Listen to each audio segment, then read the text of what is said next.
اللہ اکبر اللہ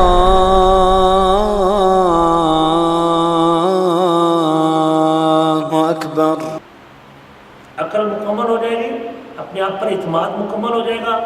اللہ نے اس کو ہنر دیا ہے، کام دیا ہے، اس کو اپنے آپ پر اعتماد ہے کہ مجھے اللہ نے ایسے ہاتھ دیے ہیں، سونے طرح کا ہاتھ میرے پاس سمکری کا کام ہے، میرے پاس اپنے میکینک اور گاڑی ٹھیک کرنے کا ہنر موجود ہے، مجھے جھوٹ بولنے کی ضرورت تھی؟ اللہ نے مجھے یہ نعمت دی، میرے پاس علم موجود ہے، میں کام کر سکتا ہوں، میرے پاس ہنر موجود ہے، میرے پاس تجربہ موجود ہے، اور جب اس کو اپنے آپ پر اعتماد ہے، جب یہ جھوٹ کا سہارا نہیں ہے، کبھی اپنی عزت کو داؤ پہ نہیں لگا۔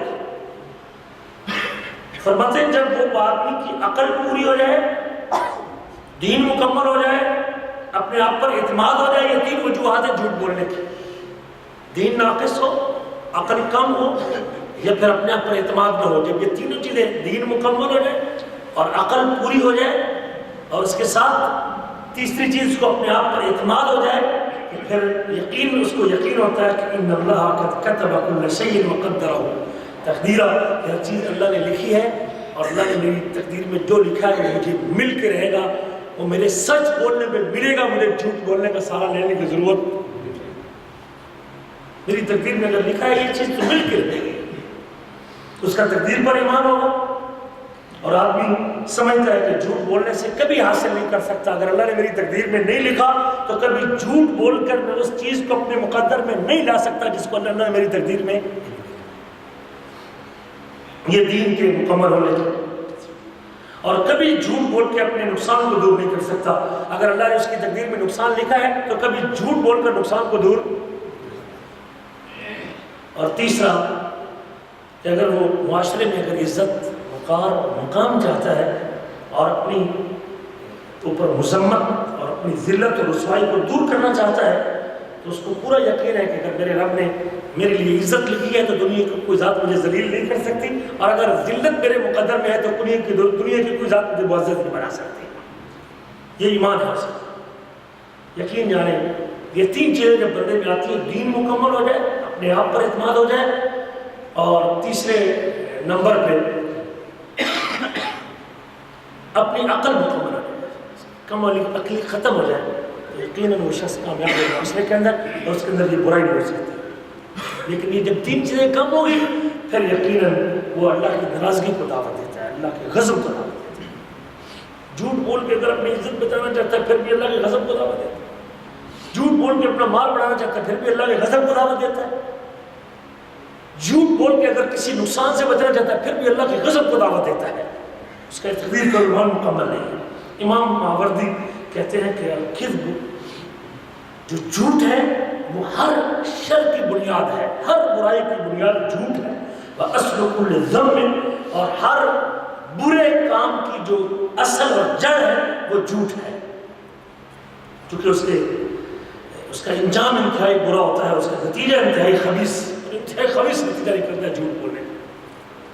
امام حسن بصری کہتے ہیں کہ الکذب، نفاق کی جو بنیاد اور نفاق کی جو جڑ ہے وہ جھوٹ ہے۔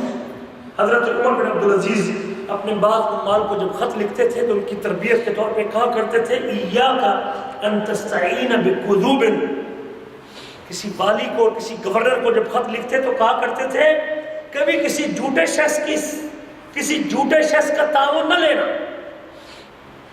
کسی جھوٹے شخص سے مدد نہ لینا۔ ایاک ان تستعین بکذوب فانک ان تطع الکذوب تہلک،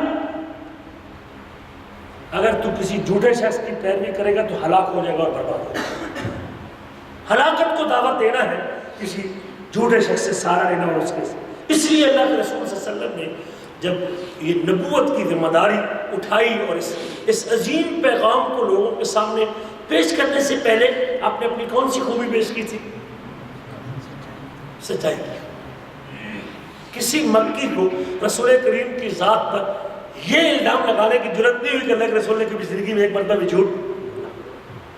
آپ نے کہا تھا صفا پہاڑی کے اوپر چڑھ کے، کیا تم مجھ کو سچا مانتے ہو، صادق اور امین مانتے ہو؟ نہیں مانتے۔ آگے سے یک آواز ہو کے کہا تھا ما جربنا علیک الکذب، آپ نے اپنی زندگی کے 40 سال ہم میں گزارے ہیں اور ہم نے کبھی آج تک آپ کو جھوٹ بولتے؟ امانت اور صداقت یہ 2 خوبیاں تھی اللہ کے نبی کی. نبی نہیں مانتے تھے، امانت آپ کے پاس رکھتے تھے، سچا مانتے تھے لیکن آپ کا پیغام تسلیم کرنے کو تیار. اس لیے کہتے ہیں کہ جب ہرقل کے پاس، روم کے بادشاہ کے پاس جب مسلمان گئے تو اس روم کے بادشاہ ہرقل نے ابو سفیان سے یہ سوال کیا کہ اس نبی کی صفات کیا ہے، اس پیغمبر نے نبوت کا دعویٰ کیا، اس کی صفات کیا ہے؟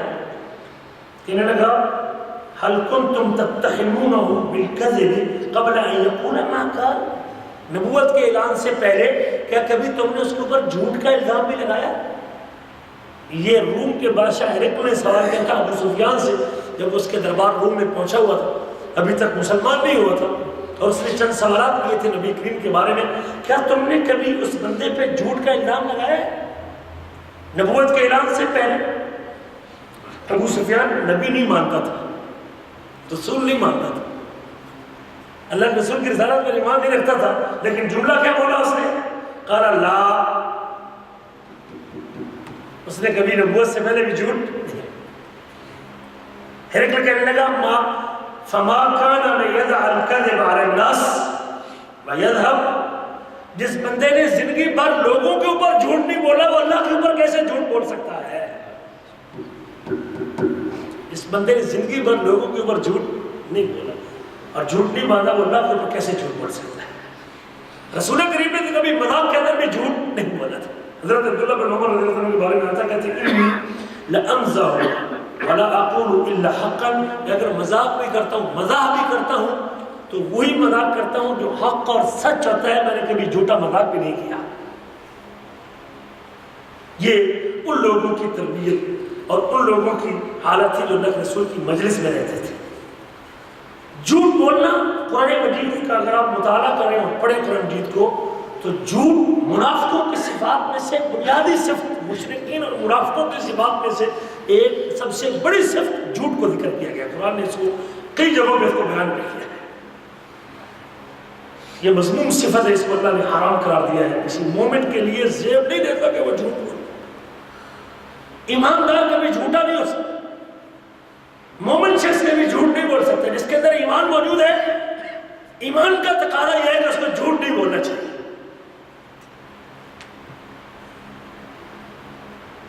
اللہ تعالیٰ فرماتے ہیں اپنی کتاب میں سورۃ النحل میں وَيَجْعَلُونَ لِلَّهِ مَا يَكْرَهُونَ، یہ مشرکین لوگ اللہ تعالیٰ کے لیے وہ چیز ثابت کرتے ہیں جس کو اپنے لیے ناپسند کرتے ہیں، اپنے لیے ناپسند کرتے ہیں، اللہ کے لیے ثابت کرتے ہیں.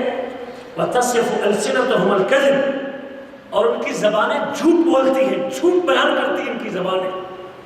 یہ مشرکین کا شیور طرز عمل ہے کہ جھوٹ بولتے ہیں، اور جھوٹ بولتے ہوئے کہتے ہیں کہ ان لهم الحسنى، ان کے لیے اچھائی اور خوبی ہے. دنیا کے اندر بھی وہ بڑے مالدار اور بڑے مارے نیارے اور بڑے ان کی سرداری اور چندراہٹ ہے، اور آخرت میں بھی ان کی خوبی اور ان کی کامیابی اور جنت ان کو ملے. لا جرم ان لهم النار، اس میں کوئی شک نہیں کہ ان کے لیے، یہ ان کا زبان سے جھوٹ بولتے ہیں کہ ہماری آخرت میں کامیابی ہوگی، اس میں کوئی شک نہیں کہ ان کے لیے جہنم کی آگ ہے. وَأَنَّهُمْ مُفْرَطُونَ، اور جہنم میں سب سے پہلے لوگ، سارے مجرمین سے پہلے، ساروں سے پیش رو اور سب سے پہلے جہنم میں جانے والے یہ لوگ ہوں گے جن کی یہ عادت ہے کہ زبان سے جھوٹ بولتے ہیں. اللہ تعالیٰ ڈراتے ہیں اپنے کتاب میں انما یفتری الکذب الذین لا یؤمنون بآیات اللہ، جھوٹ وہ لوگ مانتے ہیں، جھوٹ وہ لوگ بولتے ہیں، خواہ وہ اللہ پہ جھوٹ بولے، خواہ وہ رسول پہ جھوٹ بولے.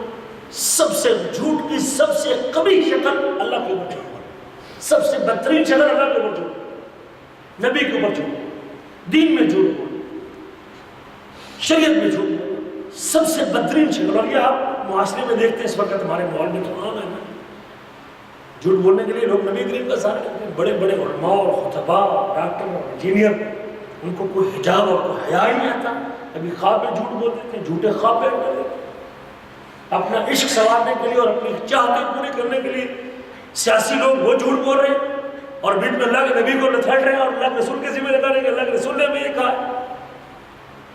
بڑا مشاور ہے معاشرے کا.